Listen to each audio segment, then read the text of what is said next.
opa, ushbu sohada ishlayotganingizga, kutubxonachi bo'lib ishlayotganingizga bu yil necha yil to'ldi? Va aynan TDTOV Olmaliq filialida ishlayotganingizga necha yil to'ladi bu yil? Dildoraxon, mana shu kasbni egallaganimga Xudo xohlasa 43 yil bo'ldi. Demak, Toshkent davlat texnika universiteti Olmaliq filialida ish faoliyat yuritganimga salkam 7 yil bo'ldi. O'z-o'zidan savol tug'iladi. Nima uchun aynan shu kasb? Bizda hozir bugungi kunda oylik maoshi eng kam qaralgan soha, umuman mana shu ta'lim yo'nalishida shu soha egalarida kutubxonachilar. To'g'ri, bu yil ularga imkoniyat, e'tibor qaratilyapti. Lekin mana yillar davomida ular oylik maoshlari ham kam bo'lgan, lekin kasbga sadoqatlilari ham sanoqli-da. Sizga ushbu kasbga shuncha yil sadoqat bilan ishlashga turtki bo'lgan omil nima? Bilasizmi, birinchi navbatda albatta oilaviy muhit. Bizning oilada otam nihoyatda shu kitobga bo'lgan mehri bolaligimizda shu Olmaliq shahar markazlashgan kutubxona tizimida yoshligimizdan, maktab chog'imizdan kitobxon bo'lib, kitob olib mutolaa qilganmiz. Va o'sha paytda kitobga bo'lgan mehrim meni 1982-yili Toshkent davlat madaniyat va san'at institutini kutubxonashunos bibliografiya yo'nalishiga olib bordi.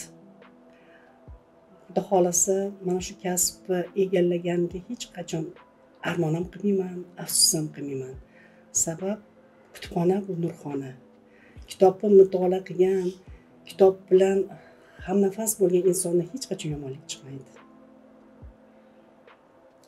Shu kasbni egallab, mana to'g'ri hozir aytyapsiz, albatta hozirgi kunda hamma narsa moddiy tizimga bog'liq, lekin kitobga bo'lgan mehr muhabbat, kasbiga bo'lgan fidoyilik albatta moddiy narsadan ustun bo'lsa kerak deb o'ylayman. Siz o'qigan kitoblaringiz ichida qaysi kitoblarni eng yaxshi ko'rib mutolaa qilgansiz va necha yoshdan o'sha kitob mutolaasiga kirishgansiz o'zingiz kutubxonachi sifatida? Eng yaxshi ko'rgan kitobim O'tkir Hashimovning Nur borki soya bor. Ikki eshik orasida. Keyin eng yaxshi ko'rgan asarim Pirimqul Qodirov Yulduzli tunlar asari. Buni men qayta o'qiyman. Farzandlarimga ham tavsiya qilaman. Uyimda o'zimni shaxsiy kutubxonam bor. Kichkina mana 2 yoshli nevaram bor. O'shanga ham kitob sovg'a. Ko'chaga chiqsam, do'konga borsam, albatta kitob olishga harakat qilaman. Shunaqa gaplar. O'zingizni ham kitob kutubxonangiz bor. Albatta, o'zimga yarasha kitobim bor. Mana bizning texnika universiteti Olmaliq filiali domlalari darslik, o'quv qo'llanma, nashriyotdan chop etilgan kitoblarni kutubxonaga taqdim qilgan paytda albatta bir donasini muallif sifatida menga taqdim qiladi sovg'a sifatida. Qarang Bahor opa, mana shu 43 yillik tajribangiz davomida shu kasbdan ketish holatlari bo'lganmi? Bu kasbdan faxrlanish tuyg'usi qaysi paytda kuchaygan sizda? O'sha nima deydi? Shunday bir jarayon bo'lganki, siz bilan aynan mana shu sohani egallaganingizga xursand bo'lib, bir xotirangizda muhrlangan o'sha onlar esingizda qolganmi? Mana shu afsuslanish yoki bo'lmasam xursandchilik sababchisi bo'lgan voqealar eslay olasizmi? Endi afsuslanish jarayoni albatta bo'lmagan, sababi bu kasbimdan faxrlangan paytlarim nihoyatda ko'p bo'lgan. Sababi ba'zida ko'cha-ko'yda ketayotganimizda ham mana salkam 25 yil oliy ta'lim tizimida ish faoliyat yuritganman. O'sha axborot resurs markazining direktori, keyin ma'naviy axloqiy tarbiyaviy ishlar bo'yicha dekan o'rinbosari lavozimlarida ishlaganman. Mana shu yillar davomida bu sohada qanday o'zgarishlar bo'ldi? Masalan, siz katta tajriba egasi sifatida qaysi o'zgarishlarni ijobiy baholaysiz? Albatta mustaqillikdan keyingi holat. Mustaqillikdan keyingi holatda albatta kutubxonalarga ko'proq e'tibor berildi.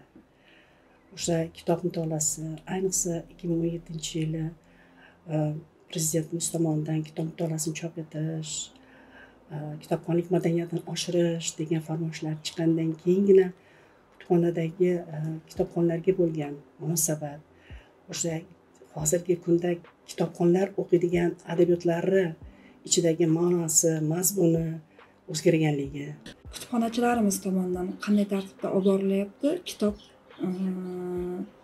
kitob reklamasi deymizmi, kitob mutolaasiga qiziqtirishmi, qay tartibda yo'lga qo'yilgan talabalarni va professor o'qituvchilarni?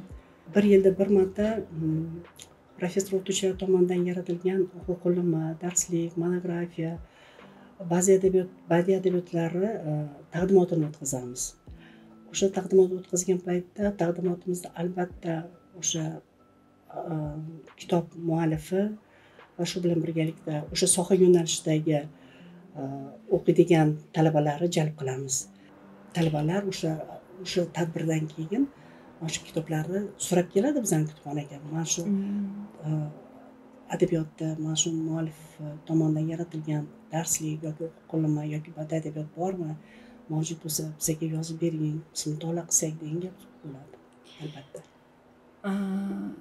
Endi aynan mana shu javobni 43 yillik holat orqaga qaytarib, o'quv zallari talabalar bilan to'lgan, o'quvchilar bilan to'lgan holatga qaytsak-da, o'sha holat bilan bugungi holatni solishtirib, o'z bahoyingizni bersangiz. Endi 43 yil oldingi holat, u paytda kompyuter tizimi bo'lmagan, ko'pchilik albatta kitob o'qiyman degan insonlar o'quv zalida o'tirib kitob mutolaa qilishardi. Kutubxona xodimlari fidoyilik bilan o'sha kitobxonlarga xizmat qilardi, matbuot asarlari olishardi. Matbuot asari bu gazeta, jurnallarimizda mutolaa qilishardi. Hozirgi kunda albatta mana talabalarimizga, nafaqat talabalarimizga, men bu oliy ta'lim tizimida talabalarimiz uchun yaratilgan shart-sharoitlardan kelib chiqqan holda shaxsan bizni oliygoh Toshkent davlat texnika universiteti ommaviy filiali axborot turizm markazi talabalarimizga ko'proq yengillik yaratish va talabalarimizni kelib kutubxonadan bemalol foydalanish uchun, ya'ni o'sha elektron resurslar bo'limi, bosma adabiyotlarimizdan foydalanish uchun kutubxona xodimlari ertalabki soat 8 dan kechqurun soat 8 gacha ish faoliyat yuritamiz. Mana arxiv va fond haqida savolim, keyingi savol. Sizlarda uchrayotgan murakkabliklar, bu filial bilan bog'liqmi yoki respublika bilan bog'liq, kutubxonachilar bilan bog'liqmi? Qanday murakkabliklar bor yoki ularni bartaraf etilganmi yoki o'sha murakkabliklar? Endi fond qanday boyitilyapti bugun? Kutubxona fondlari kim tomonidan va qanday boyitilib kelinmoqda? O'shalar haqida ham qisqacha gapirib bersangiz. Bizning endi oliygohimizda axborot turizm markazi fondi soha yo'nalishi bo'yicha albatta kerakli ma'lumotlar olish, talabalarga vaqtida yetkazish uchun kerakli adabiyotlar bilan fondni boyitish uchun bizni axborot turizm markazimiz rahbari Toshkent davlat texnika universiteti ommaviy filiali rahbariga talabnoma bilan chiqadi. Talabnoma bilan chiqqandan keyin bu masalani ko'rib chiqilgandan keyin albatta bizni kutubxonalarimizga, ya'ni yo'nalishga oid kutubxonalarimizga kerakli o'sha adabiyotlar keladi. Bu kutubxona fondini boyitish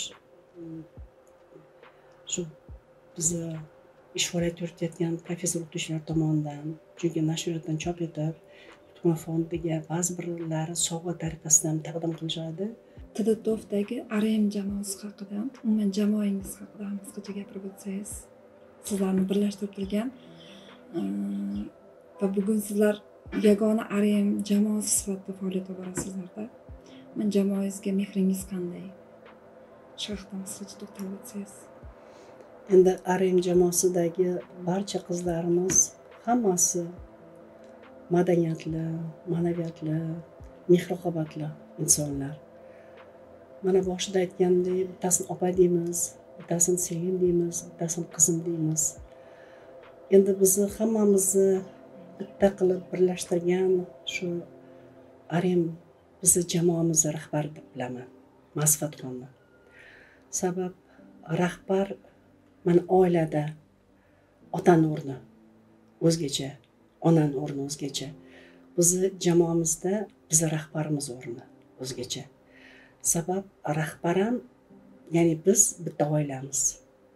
Bizni oilamiz boshlig'i, bizni oilamizni rahbari, bizni muammomizni hal qiladigan, bo'layotgan ish jarayonlarida hammasini yo'lga qo'yadigan, kerakli ma'lumotlarni hammasini joy-joyiga taxlaydigan bizni RM jamoasi boshlig'i Masfatxon deb bilaman.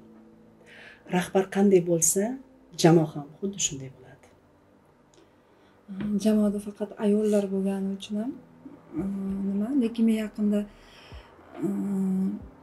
bir yigit haqida eshitdim.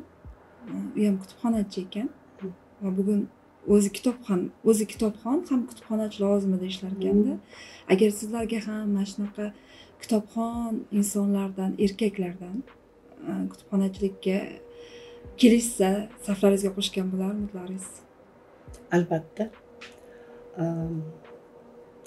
Sababi ma'naviyat tarqatadigan insonni erkak ayol bo'lmasa kerak. To'g'ri. Sababi hammamiz Alloh tarafdan yaratilgan bandamiz. Xoh erkak bo'ladimi, xoh ayol bo'ladimi, shu bizni mana yon atrofimizdagi insonlarga, ayniqsa mana shu ish faoliyat yuritayotgan paytimizda ba'zi o'zimga o'zim savol beraman, Dildoraxon. Men bugun ish jarayoniga keldim. Nima qildim-u, nima qilmoqchi edim va nima qila oldim degan savolni beraman.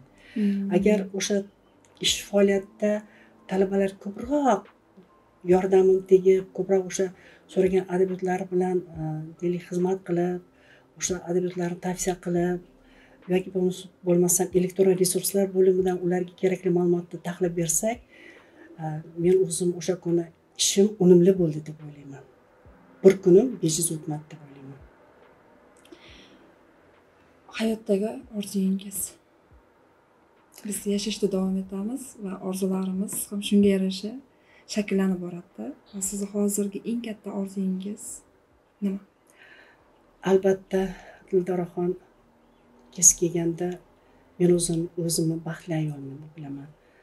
Sababli meni qadrimga yetadigan, meni hurmat qiladigan, meni izzat ikrom qiladigan oilam bor. Turmush o'rtog'im, 3 nafar farzandim va 2 nafar nevaram bor.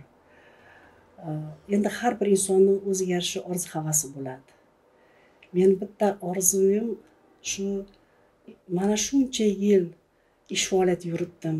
To'g'ri, o'sha 20-asrda ham, 21-asrda ham rus millatiga mansub insonlar bilan ham ishladim. O'zimizni o'zbek insonlar bilan ham ishladim. Har jihada bir ko'rdim ishlab. Lekin o'sha paytda yana takror va takror aytaman, boshida siz opa, mana shu kutubxonadagi oylik kamligi, moddiy tarafdan siz boshqa sohaga o'taman degan fikrlar bo'lganmi sizda degan savolni berdingiz. O'sha paytda ham o'tish mumkin edi. Sabab yaxshi joylardan menga ish taklif qilishgandi.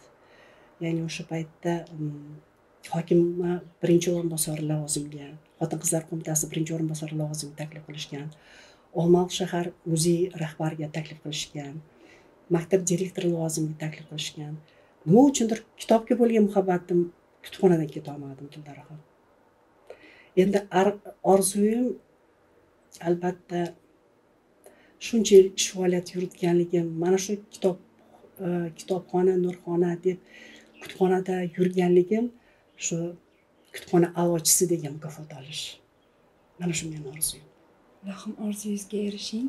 Va oxirgi savolim, kutubxonachi siz uchun bir so'z bilan kutubxona qanday maskan? Bir so'z bilan izoh berib oling. Kutubxona bu ma'naviyat o'chog'i. Ma'rifat tarqatuvchi.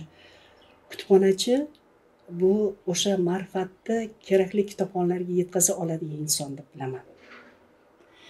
Rahmat sizga samimiy suhbatingiz uchun, javoblar uchun. Ishlaringizga rivoj va yana bir bora sizga yubiley yoshingiz muborak bo'lsin Rahmat. deymiz va tajribangizda bundanda ko'p shogirdlar va muvaffaqiyatlar tilab qolamiz. Rahmat.